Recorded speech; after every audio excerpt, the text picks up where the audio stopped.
네, 안녕하세요. 오늘 저번 주에 이어서 중위 역사 기말 두 번째 수업을 계속 진행할 거고요. 우리가 오늘 배울 내용은 저번 주에 이제 3단원 세계 종교의 확산과 지역 문화의 발전을 배웠는데 이제 거기서 계속 이어서 나가서 배울 거예요. 그래서 우리가 이번 주에 배울 파트는 어디 분량이냐면요. 두 번째 파트에 있는 다양한 종교의 등장과 그리고 그 종교의 등장으로 제국이 어떻게 변화했는지를 같이 한번 살펴볼 겁니다.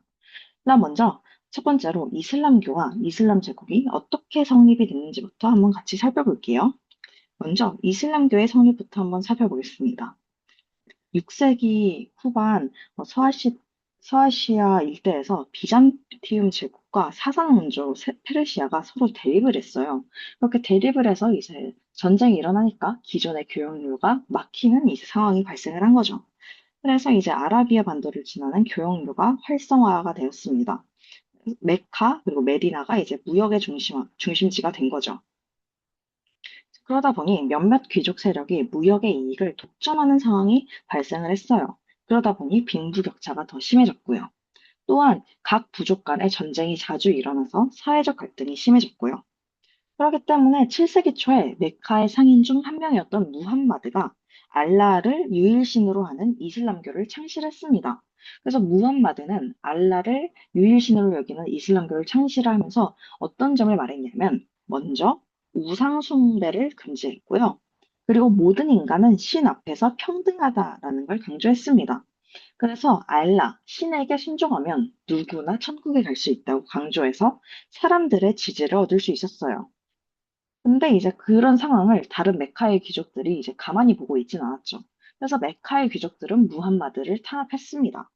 그렇기 때문에 622년에 무함마드는 자신의 신자들을 이끌고 메디나로 근거지를 이동을 했어요. 그래서 무함마드는 이동한 근거지인 메디나에서 세력을 키워 정치와 종교가 일체화된, 그래서 이제 정치가 곧 종교이자 이슬람이 곧 정치인 그런 이슬람 공동체를 만든 거죠. 이 일체화라는 키워드가 중요합니다. 그리고 이제 메카를 정복을 했고 교세를 더욱 확장해 아라비아 반도 대부분을 통일을 했어요. 이슬람 세력은 어떻게 확장될 수 있었냐면요. 일단 무함마드가 언제까지나 이제 왕이 될 순 없죠. 지도자가 될 순 없어요. 그래서 무함마드가 죽은 다음에 이슬람 공동체는 지도자로 칼리프를 선출했습니다. 칼리프란 건 뭐냐면요. 이슬람 공동체의 종교 지도자이자 정치 지배자인 거예요. 왜 종교 지도자이자 정치 지배자냐면요. 제가 방금 전에 이슬람은 이제 무함마드가 정치와 종교가 일체화된 그런 시스템이라고 말을 했죠. 그래서 이제 처음에 칼리프가 있었던 시절이 바로 정통 칼리프 시대예요. 그래서 정통 칼리프 시대에서는요, 그 네 명의 칼리프가 합의를 통해 선출이 된 거예요. 그래서 첫 번째 칼리프가 선출이 되고, 그 다음으로 두 번째 칼리프가 선출이 되고, 그 차례로 선출되어 이슬람 공동체를 이끌던 시기를 우리가 정통 칼리프 시대라고 하고요. 이때 이제 이슬람 공동체는요, 시리아와 이집트를 정복하고 사산 왕조 페르시아를 멸망시켰어요. 그때 이제 이 칼리프들이 펼친 정책은 뭐냐면요. 정복지 주민에게 뭐 이슬람교를 강요할 수도 있죠, 그죠? 근데 그렇게 강요하는 대신 만약에 너희가 지금 믿고 있는 종교에서 이슬람교로 변경을 하면, 개종을 하면 세금의 일부를 면제해준다는 정책을 펼쳤습니다. 그렇기 때문에 이제 거기에 살던 주민들이 이제 자발적으로 개종을 하게 되는 거죠. 이런 정책들은 사람들의 환영을 받았습니다. 이런 사람들의 환영을 받을 수 있었으니까 이슬람 세력이 빠르게 성장할 수 있었던 거예요. 제4대 칼리프가 근데 이제 마지막에 암살당했어요. 그래서 암살당한 후 우마이야 가문이 칼리프 지위를 세습했습니다. 우리가 이때를 661년 우마이야 왕조 시대라고 해요. 우마이야 왕조는요, 다마스커스를 수도로 해서 우마이야 왕조를 열었고요. 이때 이슬람교는 두 개의 종파로 분류가 됐습니다. 첫 번째가 시아파. 시아파는 뭐냐면 무함마드 혈통만이 칼리프가 될 수 있다는 걸 믿은 이제 사람들이고요. 수니파는 뭐냐면 능력이 있다면 누구나 칼리프가 될 수 있어라고 주장을 했어요. 이때 이제 우마이야 왕조는요, 중앙아시아, 북아프리카, 이베리아 반도까지 영토를 크게 확장할 수 있었습니다. 근데 이제 기존에 그 칼리프 시대 때는요, 약간 정복지 주민들에게도 좀 친화적인 정책을 펼쳤잖아요. 근데 우마이야 왕조는요, 아랍인 중심 정책을 시행한 거예요. 그래서 이제 정복지 주민에게 세금을 더 걷고 관직 진출을 막는 등 차별 정책을 시행을 한 거죠. 그래서 이때 아바스 가문이 등장을 했습니다. 아바스 가문은요, 이 시아파를 이용해 왕조를 무너뜨리고 아바스 왕조를 세웠어요. 이때가 언제냐면 750년 아바스 왕조 시대예요. 아바스 왕조는요, 아랍인이 아니어도 관리나 이제 군인으로 등용을 했어요. 이제 또한 세금 제도에서도 차별을 없앴죠. 그 다음에 당과의 탈라스 전투에서 승리를 했고요. 그리고 아바스 왕조는 동서 교역력을 장악해서 경제적으로 번영을 했어요. 근데 무역의 중심지를 이제 선점을 했다? 이거는 경제적으로 번영한다라는 걸 나타내는 겁니다. 그때 수도였던 바그다드는 동서 무역과 이제 문화의 중심지가 되었죠. 근데 이제 뭐 이슬람도 언제까지나 이제 번영을 한 건 아니죠. 당연히 이제 분열했을 시기도 존재를 합니다. 이제 우마이야 왕조 다음인 후우마이야 왕조를 살펴보면요. 이제 우마이야 왕조는 멸망을 했죠. 그래서 그 일부 세력이 이베리아 반도의 코르도바를 수도로 삼아서 성장을 했어요. 또한 파티마 왕조도 존재를 했습니다. 파티마 왕조는 아프리카 북부에서 수립돼서 이제 카이로를 중심으로 발전을 했고요. 이제 아바스 왕조는 이런 이슬람 세계가 분열하면서 쇠퇴를 하다가 13세기 몽골의 침입으로 멸망을 했습니다. 근데 이제 이런 이슬람교는요, 인도와 유목민족에게도 전파가 됐거든요. 그러니까 이제 이슬람 그쪽 지역에서만 머물렀던 게 아니라 이제 더 넓은 지역으로 펼쳐나간 거예요. 이제 그러다 보니까 중앙아시아를 비롯한 인도, 동남아시아 등에서도 이슬람 왕조들이 세워진 거죠. 그러면 이제 이슬람 이제 시대 때 어떤 사회 모습을 갖추었는지도 한번 같이 살펴볼게요.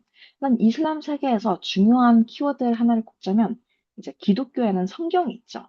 이슬람 세계에는요, 쿠란이 있어요. 이제 쿠란은 뭐라고 생각을 하면 되냐면 이제 뭐 성경, 기독교의 성경이 있으니까 이제 이슬람 세계에는 쿠란이 있다라고 생각을 해주시면 돼요. 이슬람의 쿠란. 그래서 이 쿠란은 뭐냐면요. 무함마드가 알라로부터 받은 계시를 모아둔 이제 이슬람교의 경전입니다. 근데 이제 쿠란은요. 종교뿐만이 아니라 일상생활의 규범이었어요. 그래서 신자들은 5가지 의무를 수행해야 했어요. 첫 번째, 라마단 기간에는 해가 떠 있는 동안 음식을 먹지 않는다. 그리고 두 번째, 자기 재산의 일부를 기부하여 가난한 사람을 도와야 됐고요. 세 번째, 일생에 한 번 이상 성지인 메카를 순례해야 됐습니다. 또한 네 번째, 알라 위에 신을 얻고 무함마드는 알라의 사도이다 라고 신앙 고백을 했었어야 됐었고요. 다섯 번째, 매일 5번 메카를 향해 예배를 드린다 라는 이제 5가지 의무가 있었습니다. 이제 이 쿠란은요, 아랍어로 쓰였겠죠? 근데 이제 쿠란은 원칙적으로는 번역이 금지가 되어 있는 경전이었어요. 그렇기 때문에 이슬람교가 전파된 지역에서는요, 아랍어를 공용어로 쓸 수밖에 없었던 거죠. 왜냐하면 그 이슬람에서 제일 중요한 게 쿠란인데, 쿠란을 다른 언어로 못 보잖아요. 그렇기 때문에 아랍어가 공용어가 된 거예요. 이슬람 세계의 상업도 한번 살펴보자면요. 일단 이슬람은요, 자유로운 상업 활동을 보장했습니다. 그래서 이제 뭐 도로망을 정비하는 등 상인들의 활동을 지원을 한 거죠. 이제 이런 식으로 상인들을 지원하다 보니까 상업이 크게 발달할 수 있었고 도시도 성장할 수 있었습니다. 이때의 화폐는 금과 은이었어요. 물론 신용장, 수표 등을 쓰기도 했어요. 이제 동아시아에서 유럽에 이르기까지 동서무역을 이제 이슬람이 주도를 했다 했잖아요. 이제 그러다 보니까 무역의 중심지인 지역의 문화는 잘 퍼져나가거든요. 그러다 보니 이슬람 문화가 빠르게 전파될 수 있었던 거죠. 그래서 이때 한번 이제 문화 교류도 살펴보자면요. 이제 동서양의 이제 문화 교류도 굉장히 활발했던 시점이었습니다. 또한 문화의 특징을 한번 살펴보자면 무역의 중심지는 자신의 문화도 많이 전파되지만 다른 나라의 문화도 많이 들여온다는 걸 뜻해요. 그래서 다양한 문화를 융합하면서 발전되었고요. 이제 이거를 세계 여러 지역에 전파할 수 있는 거예요. 또한 이슬람 제국이 계속 확장이 되었기 때문에 이슬람교와 아랍어를 바탕으로 한 이슬람 문화권이 형성될 수 있었고요. 먼저 건축부터 한번 살펴보자면 모스크가 발달했습니다. 이제 모스크의 외부는 약간 둥근 지붕인 이제 돔과 뾰족한 탑 등이 있고요. 내부는 아라베스크 무늬로 장식된 게 특징이에요. 이제 문학에서 제일 유명한 건 뭐냐? 이제 아라비아 반도를 중심으로 뭐 페르시아, 이집트, 인도 등의 설화를 다 엮은 아라비안 나이트가 이제 대표적인 문학 작품이었고요. 또한 이제 지리학도 굉장히 발달했죠. 이제 상업활동과 성지순례라는 게 있었잖아요. 그렇기 때문에 지리학이 발달된 거예요. 다양한 지도가 제작이 되었습니다. 또한 이제 이슬람 세계에서의 자연과학도 한번 살펴보자면요. 그리스, 로마, 페르시아, 인도 등의 다양한 나라의 학문을 받아들였어요. 그래서 자연과학이 크게 발달했습니다. 먼저 화학부터 살펴보자면요. 연금술이 뭐냐면요. 금을 만드는 거예요. 금을 만드는 이제 그런 학문을 우리가 연구술이라고 합니다. 당연히 이제 불가능하거든요. 근데 그런 금을 만들기 위해서 연금술을 연구하는 과정에서 화학이 크게 발달을 할 수 있었어요. 또한 이븐 시나는 의학 전범을 써서 당시의 의학 정보를 집대성한 그런 책을 만들었고요. 그리고 수학, 인도에서 만들어진 영의 개념을 발전을 시켰습니다. 그래서 완성을 시킨 게 뭐다? 아라비아 숫자죠. 아라비아 숫자는 우리가 쓰는 0, 1, 2, 3 이런 거 있죠? 이게 다 아라비아 숫자인 거예요. 그리고 탈라스 전투를 계기로 탈라스 전투에서 그 이슬람이 당나라한테 승리했다고 했잖아요. 그 전투를 계기로 중국에서 재지술이 전해졌어요. 재지술은 뭐냐면 종이를 만드는 기술이거든요. 그래서 종이가 본격적으로 생산될 수 있었습니다. 그리고 이슬람 그런 나라의 주요 도시에 큰 도서관들이 세워지면서 학문 연구와 지식의 전파가 더욱 활발해졌고요. 이슬람 세계에서 이렇게 뭐 화학, 의학, 수학 등 자연과학이 발달을 했죠. 그래서 그 자연과학은 중국의 대지술, 뭐 인쇄술, 나침반 등과 함께 유럽으로 전해져서 근대 과학 발전에도 이제 영향을 끼치게 되었습니다. 그래서 이제 이슬람 세계의 이 자연과학이 근대 과학의 이제 기반이라 해도 과언이 아닐 정도예요. 그래서 이제 이슬람 설명은 여기까지 마치고, 그 다음으로는 한번 이제 유럽을 한번 같이 살펴볼게요. 이 유럽에서는 이제 프랑코 왕국과 비잔티움 제국이란 게 있었어요. 그게 어떻게 형성되었는지를 같이 한번 살펴봅시다. 먼저 서로마 지역을 차지한 세력이 중요해요. 이제 유럽 북부 지역을 한번 살펴보면요. 게르만족은 목축과 수렵을 하면서 살고 있었어요. 근데 그런 게르만족이 인구가 늘어나서 토지가 부족하게 된 거죠. 그래서 남쪽으로 내려왔습니다. 게르만족들은 이제 로마 제국 안에서 농사를 짓거나 로마 군대의 용병이 되기도 했고요. 근데 그런 4세기 말 게르만족은 훈족이 압박해 오자 대규모로 이동을 한 거죠. 그래서 서로마 제국 곳곳에 나라를 세웠어요. 그리고 서로마 제국은 게르만족 출신 용병 대장에게 멸망을 했고요. 이때가 언제냐면 476년이에요. 그래서 게르만족이 세운 왕국 중에 하나가 프랑크 왕국이었거든요. 프랑크 왕국은 5세기 말 크리스토교를 받아들여 로마교회의 지지를 받으며 발전을 했습니다. 우리가 이제 이슬람 세계에선 당연히 이슬람교가 전체적으로 큰 영향을 미쳤죠. 근데 반대로 유럽은 크리스트교가 전 세계적으로 큰 영향을 미쳤다라고 생각을 해주시면 돼요. 그래서 이 프랑크 왕국은 8세기 후반 카롤루스 대제 때 전성기를 맞이했거든요. 이제 게르만 문화도 있고 로마 문화도 있고 그리고 마지막으로 크리스토교가 융합하여 그런 융합된 문화가 서유럽 문화의 기틀이 되었습니다. 프랑크 왕국은 이제 카롤루스 대제가 죽은 다음에 서프랑크, 중프랑크, 동프랑크로 나뉘었거든요. 근데 이 그 중, 동프랑크가 오늘날 프랑스, 이탈리아, 독일의 기원이 된 거예요. 서로마 제국은 이제 멸망을 했지만 동로마 제국은 1000년 가까이 계속 로마 제국의 전통을 이어갔어요. 이제 동로마 제국은 이제 훗날 비잔티움 제국이라고 불렸고요. 그 비잔티움 제국의 수도는 콘스탄티노폴리스였거든요. 콘스탄티노폴리스는 유럽과 아시아를 잇는 교역로에 위치했습니다.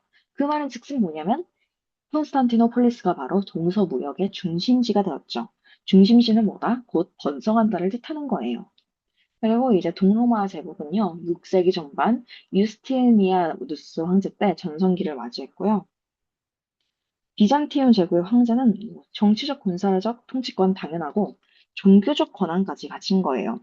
그래서 황제 중심의 중앙 집권 체제를 갖추었습니다.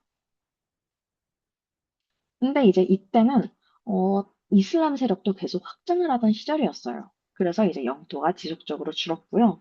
결국 이걸 막기 위해 로마 교황에게도 도움을 청했죠. 근데 이제 이런 과정을 반복하다가 결국은 이제 쇠퇴를 해서 오스만 제국에 멸망했습니다. 이때가 언제냐면 1453년이에요. 근데 이제 크리스트교 세계도 네, 이제 모든 종교든 나라든 번영을 하면요 언젠간 분열을 하거든요. 그래서 크리스트교 세계도 결국은 분열을 했어요. 8세기 무렵을 한번 살펴보면요. 크리스토교 세계는 이제 뭘로 이제 분열하게 됐냐면요. 성상 문제를 둘러싸고 동서로 나뉘어 대립을 했습니다. 그래서 이제 비잔티움 제국의 황제 레오 3세가 있었거든요. 레오 3세는 성상 숭배 이제 금지령을 내린 거예요. 아, 성상을 숭배하지 말라라는 거죠. 그럼 이제 성상 숭배가 뭔 뜻이냐라고 물을 수도 있죠. 성상 숭배라는 건 뭐냐면요. 이제 우리가 생각하는 뭐 예수 그리스도, 성모 마리아, 천사 그런 걸 다들 들어보셨죠? 그런 그런 이제 성인들의 모습이나 그런 종교적 사건을 그림이나 혹은 조각으로 만드는 거예요. 조각으로 만들어서 공경하는 문제입니다. 그래가지고 뭐 예를 들어 우리가 예수 그리스도를 조각으로 만들어서 그 조각을 보면서 이제 기도를 하는 그런 게 바로 성상 숭배라는 거죠. 그래서 이제 제국 레오 3세는 성상숭배 금지령을 내렸고요. 근데 이제 로마 교회는 반대로 이제 게르만족계 포교하기 위해서는요, 형상이 필요하다고 주장하면서 이를 거부한 거죠. 그래서 이제 동서교회는 문화적, 종교적 차이에 따른 갈등이 이어졌습니다. 그래서 이때 로마 가톨릭교와 그리스 종교로 분리가 되었어요. 이때가 언제냐면 1054년이에요. 한번 같이 비잔티움 제국에서의 문화도 한번 살펴봅시다. 비잔티움 제국은요, 그리스 정교를 바탕으로 했어요. 그래서 그리스 로마 문화랑 헬레니즘 문화 등을 융합하여 독자적인 비잔티움 문화를 만든 거죠. 일단 언어부터 살펴보자면요. 라틴어 대신 그리스어를 공용어로 사용을 했고요. 당연히 그리스 로마 문화를 받아들였기 때문에 그리스 고전들을 보존하고 활발하게 연구를 하게 됐습니다. 그렇게 이제 그리스 고전들을 연구를 하면서 이탈리아에서 르네상스가 일어나는데 영향을 끼쳤죠. 그래서 이제 건축과 이제 미술도 한번 살펴보자면 건축에서는 비잔티움 양식이 유행을 했고요. 이때 완성된 게 어떤 건축물이 있냐면 유스티니아누스 황제 때 성소피아 대성당이 완성이 되었어요. 그래서 이 성소피아 대성당을 살펴보자면요. 외부에는 거대한 도금을 올렸고요. 내부에는 화려한 모자이크 벽화로 장식을 했습니다. 그러면 그럼 비잔티움 제국의 문화가 어떻게 이제 영향을 끼쳤냐면 그리스 정교를 비롯한 그런 비잔티움 문화들 있죠. 문화는 슬라브족에게 전파가 되었어요. 그래서 그 슬라브족에게 전파된 문화가 오늘날 동유럽 문화의 토대가 된 거죠. 슬라브족은 기존에는 이제 유럽의 동북부에서 주로 살았거든요. 근데 이제 6세기 무렵부터 뭐 발칸 반도, 동유럽, 러시아 지역 등에 정착을 하면서 비잔티움 문화의 영향을 받은 거죠. 그래서 키예프 공국이 나왔는데 어디서 성립됐냐면 9세기 말 러시아 지역에서 성립이 되었습니다. 이때 키예프 공국은요, 비잔티움 제국과 교역을 하면서 그리스 정교를 국교로 받아들였고 그리스 문자를 바탕으로 만든 키릴 문자를 사용을 했습니다.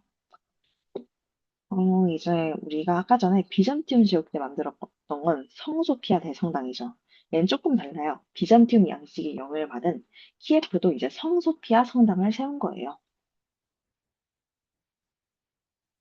그래서 이제 계속해서 종교를 한번 살펴보자면요. 그 크리스트교가 세계가 계속 발전을 했죠. 어떻게 발전과 이제 확정을 했는지도 같이 살펴볼게요. 먼저 서유럽 이제 봉건 질서의 형성부터 살펴봐야 됩니다. 서유럽 봉건 사회의 특징은 뭐냐면 9세기 무렵의 서유럽을 살펴보자면 이제 프랑크 왕국이 동프랑크, 서프랑크, 북프랑크로 이제 나뉘었다 했죠. 그래서 프랑크 왕국이 분열이 되었고 바이킹, 이슬람 세력 등 여러 이민족들이 침입을 한 거예요. 자, 그렇기 때문에 혼란에 빠지게 되었습니다. 이제 각 지역에 이제 힘 있는 자들은 그래서 성을 쌓고 무장해서 기사 계급으로 성장할 수 있었던 거죠. 그래서 이때 문화를 한번 살펴보자면요. 먼저 주종 관계가 굉장히 중요했어요. 주종 관계를 먼저 보자면요. 네. 기사들이 있거든요. 기사들은 뭐 서로 약한 기사가 있고 강한 기사가 있겠죠. 기사들은 자신보다 강한 기사를, 세력이 강한 기사를 주군으로 받들인 거예요. 그럼 그 주군은 충성을 맹세한 기사들, 자신 뭐 부하라고도 할 수 있겠죠. 그런 기사들에게 토지를 주어서 봉신으로 삼았어요. 그래서 이 기사와 주군은 단순히 주종 관계에 넘어서 서로의 의무를 지켜야 되는 계약 관계인 겁니다. 그래서 이제 그 봉신이 이제 주군에게 받은 토지는 장원으로 운영이 되었거든요. 그럼 그 장원은 뭐냐면요. 봉신은 이제 장원의 영주가 되어 주군의 간섭 없이 재판을 하고 세금을 징수하는 등 독자적으로 장원을 다스렸습니다. 그리고 장원의 농민 대부분은 농노였고요. 그런 농노들은 영주의 허락 없이는 장원을 벗어날 수 없었어요. 또한 그건 영주의 땅을 경작하고 장원 내 여러 시설물을 사용했겠죠. 그런 사용료를 비롯한 이제 세금을 내야 되는 것도 바로 농노였습니다. 그래서 서유럽 지역에서는요, 주종 관계와 장원제를 바탕으로 하는 그런 지방 분권적인 봉건 사회가 형성이 되었어요. 그래서 이 시스템을 보자면요, 먼저 일단 왕이 있고요, 왕 밑에 제후가 있고, 제후 밑에 기사가 있는데, 이제 얘네들은 서로 어떻게 계약 관계이다. 그리고 그 기사 밑에 있는 사람들이 바로 농노였습니다. 그리고 이제 프랑크 왕국이 분열한 이후에 이제 서유럽 지역을 살펴보면요. 일단 서프랑크 왕국은 위그 카페가 귀족들의 추대로 왕이 되어서 카페 왕조가 세워졌어요. 이름이 독특하죠? 잘 외워질 것 같아요. 그래서 일단 카페 왕조는 영토 분열을 막기 위해 장자 상속 제도를 시행했습니다. 장자 상속 제도 시행이란 게 뭐냐면요. 장자는 이제 대충 장남이라고 생각을 하면 되거든요. 뭐 첫 번째 아들, 그래서 전 세계적으로 살펴보면요, 이런 장자, 첫 번째 아들들은 유산이든 땅이든 상속에서 가장 높았습니다. 그래서 그런 장자에게 상속하는 제도를 시행을 해서 어, 두 번째 아들과 뭐세 번째 아들, 첫 번째 아들 이렇게 있을 때 그런 아들들의 영토 분열을 막은 거예요. 그다음에 동프랑크를 한번 살펴보자면요. 오토 1세가 이민족의 침략을 막아냈어요. 그래서 이제 962년에 교황으로부터 로마 황제의 관을 받았다. 이건 뭐냐면 교황으로부터 로마 황제를 임명받았다를 뜻해요.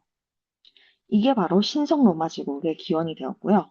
근데 이런 신성 로마 제국의 황제들은 제후들의 선거로 선출되어가지고 이제 왕권이 강한 편은 아니었어요.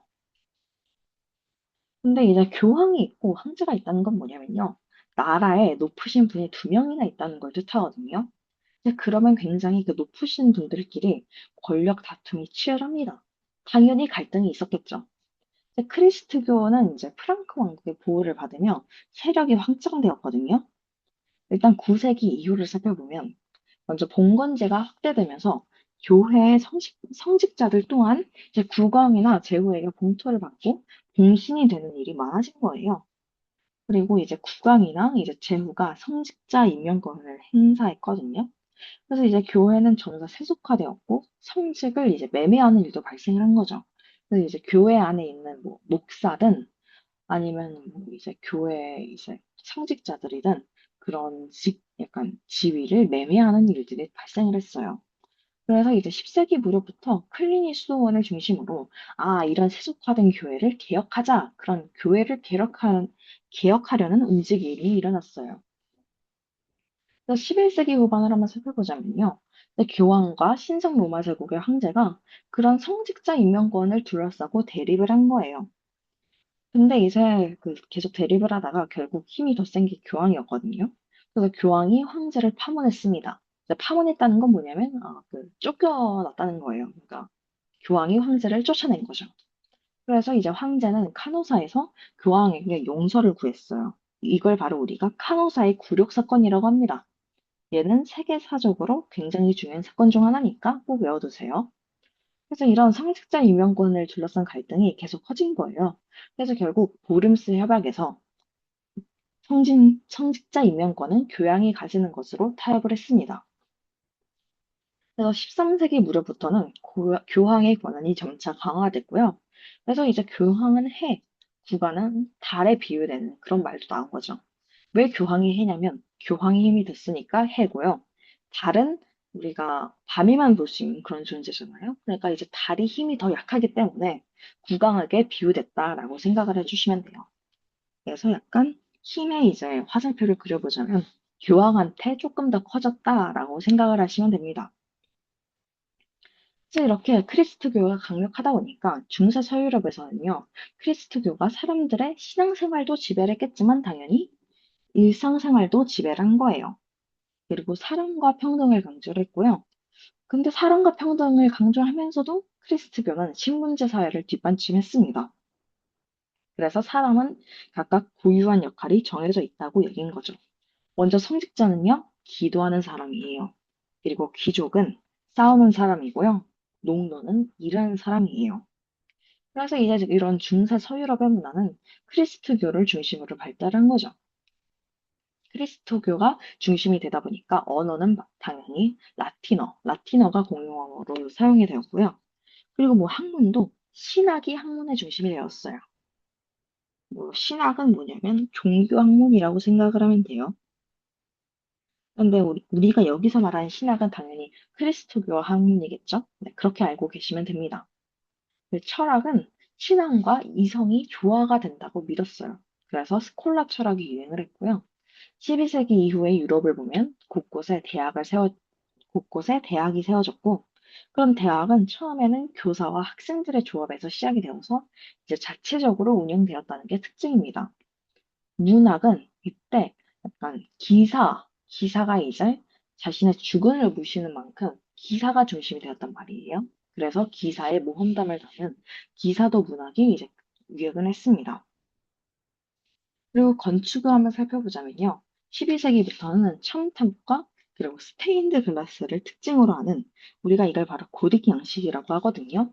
고딕 양식이 유행을 한 것도 이제 중세 서유럽 문화의 큰 특징이에요. 자, 그래서 이제 오늘 이론 수업은 여기까지 하고요. 제가 확인 문제를 이제 여러분들이 복습을 할 수 있도록 10문제 정도 준비를 했어요. 그래서 그 10문제를 10분 동안 이제 풀고 이제 저랑 같이 해설 강의를 들으시면 되고요.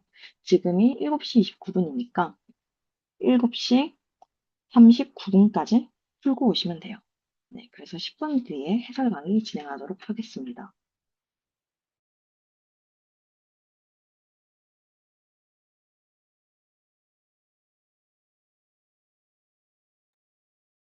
세민쌤, 잠깐 녹화 정지해 주시고요. 네, 이제 10분이 지났으니까 한번 같이 해설을 진행해 보도록 하겠습니다. 일단 먼저 이제 1번. 이슬람교가 성립할 무렵 아라비아 반도의 상황으로 가장 적절한 것을 고르시오. 의 정답은 2번입니다. 1번의 설명을 보면 비잔티움 제국과 사스논조 페르시아의 대립으로 교역이 완전히 끊겼다. 네, 완전히 끊긴 게 아니라요. 기존의 교역로가 막힌 거예요. 그래서 이제 아라비아 반도 교역로가 활성화됐고 이제 교역이 완전히 끊긴 건 아니었습니다. 2번은 뭐 메카와 메디나가 무역 중심지로 성장했지만 무역 이익적으로 빈부격차와 부족 간 갈등도 심해졌다. 네, 맞는 선지가 됩니다. 그리고 이제 3번을 보면 무함마드는 이제 이슬람교를 안정적으로 전파하였다. 아니죠. 메카 귀족의 후원을 받은 게 아니라 오히려 탄압을 받았어요. 그리고 4번을 보면 네, 아라비아 반도는 이미 하나의 왕국으로 통일되었던 상태다. 네, 아니에요. 통일된 상태가 아니었고 부족 간 전쟁이 잦은 상태였습니다. 그리고 5번을 보면 네, 이슬람교는 우상 숭배를 금지했죠. 그래서 기존에 있는 부족 신앙과 충돌을 해서 이제 틀린 선지가 돼요. 그래서 1번의 정답은 2번이고요. 2번을 보면 다음 설명에 해당하는 이슬람교의 경전을 쓰시오. 무함마드가 알라로부터 받은 계시를 모은 것으로 종교뿐만 아니라 일상생활의 규범 역할도 하였다. 네, 이건 쿠란입니다. 이제 이슬람교에서 가장 중요한 키워드 중 하나가 쿠란이니까 얘는 꼭 기억을 해주시면 됩니다. 3번 우마이야 왕조와 아바스 왕조를 비교한 설명으로 옳은 곳을 고르시오. 정답은 4번이 돼요. 1번에서 틀린 내용은 뭐냐면요. 비아라비를 증명한 거는 우마이야 왕조가 아니라 아바스였고요. 그리고 2번에 보면 이제 2번의 설명은 아바스 왕조가 아니라 오히려 얘가 우마미야가 되어야 돼요. 이제 우마이야가 이제 다마스쿠스를 수도로 삼고 아랍인 중식 정책을 강화했죠. 3번을 보면 탈레스 전투에서 당해 승리한 거는 아바스 왕조입니다. 다 반대되는 설명을 하고 있었어요. 그리고 4번 우마이야 왕조는 아랍인 중심 정책을 폈고 아바스 왕조는 세금제도의 차별을 없앴다. 네, 옳은 선지죠. 그리고 5번 아바스 왕조는 이베리아 반도의 코르도바를 수도로 삼아 발전했다. 이거는 아바스도 아니고 우마이야도 아니고 뭐냐면 후우마미야 왕조였어요. 3번은 4번을 골라주시면 됐었고요. 4번 프랑크 왕국과 비잔티움 제국에 대한 설명으로 옳은 것을 고르시오의 정답은 1번입니다. 프랑크 왕국은 그리스도교를 받아들여 로마 교회의 지지를 받았고 비잔티움 제국은 동로마 제국의 전통을 이어갔어요. 2번 선지. 네. 그리스 종교를 바탕으로 형성이 된 것은 비잔티움이고요. 그리고 이제 로마 가톨릭교와 관련이 깊은 게 프랑크입니다. 설명이 반대됐죠. 그리고 이제 3번도 이제 마찬가지로 네. 콘스탄티노폴리스가 이제 수도였던 거는 비잔티움이고요. 그 비잔티움은 카롤루스 대제 때 전성기를 맞은 건 이제 비잔티움이 아니라 프랑크였습니다. 오스만 제국이 멸망한 거는 비잔티움이고요. 그리고 이제 서프랑크, 중프랑크, 동프랑크 누가 봐도 프랑크 왕국이 돼야 되죠. 성상숭배 금지령은 이제 비잔티움 제국에서 누가 내렸죠?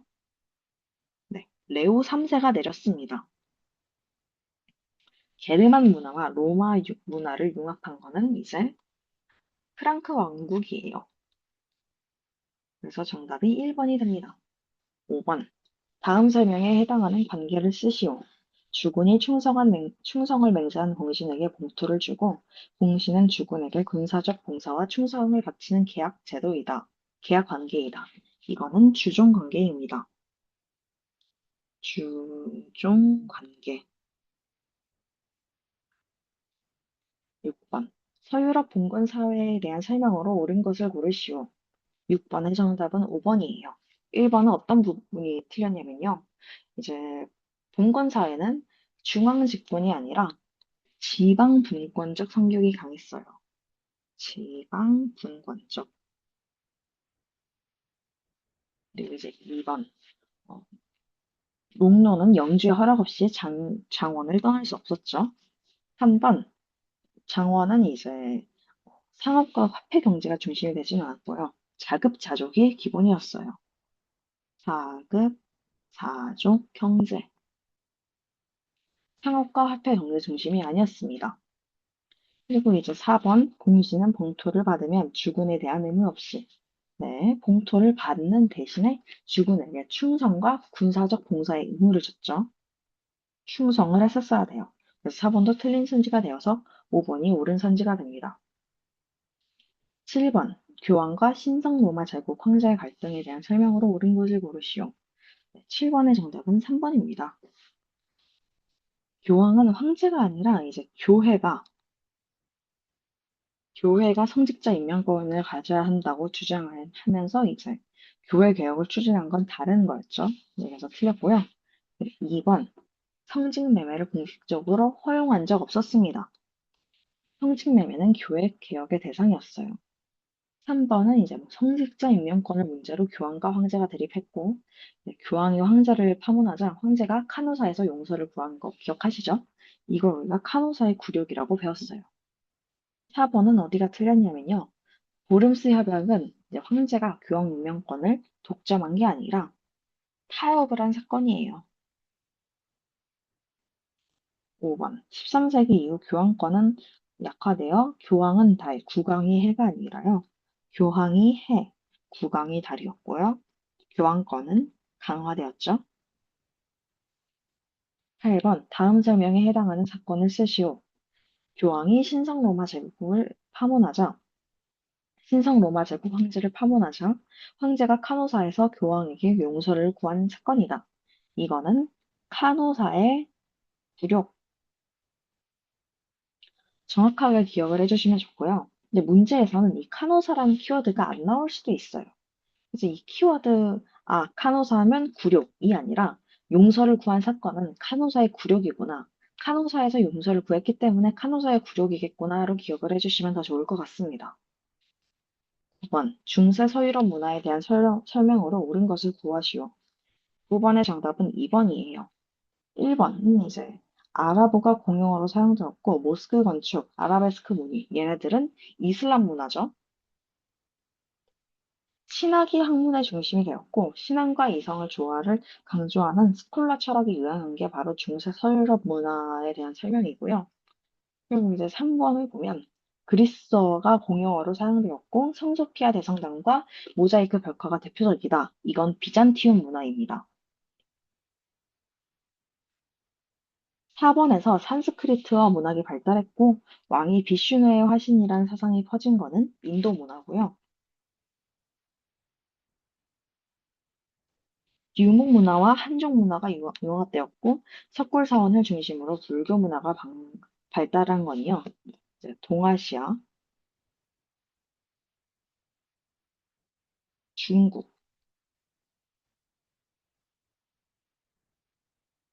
중국 왕조 쪽 내용이어서 전혀 다른 내용이에요. 그래서 이런 걸 잘 기억을 해주시면 돼요. 10번 다음 설명에 해당하는 건축 양식을 쓰시오. 12세기부터 중세 서유럽에서 유행을 했으며 첨탑과 스테인드 글라스가 특징이다. 이거는 고딕 양식입니다. 이제 전체적인 문화를 다루기 때문에 각 문화별로 여러 건축 양식들이 나오거든요. 그래서 그 건축 양식들을 잘 매칭시켜가지고 기억을 해주시면 됩니다. 네, 중세서 유럽 12세기는 뭐다? 고딕 양식이다 라고 기억을 해주시면 돼요. 그래서 이제 오늘로 이제 해설 설명도 여기까지 마쳤고요. 그래서 오늘 수업은 여기에서 마칠 거고 다음 주 이 시간에 우리는 마지막 수업을 할 겁니다. 오늘 수업 들으시느라 수고 많으셨고요. 다음 주 이 시간에 만나요. 안녕히 가요. 안녕히 가세요.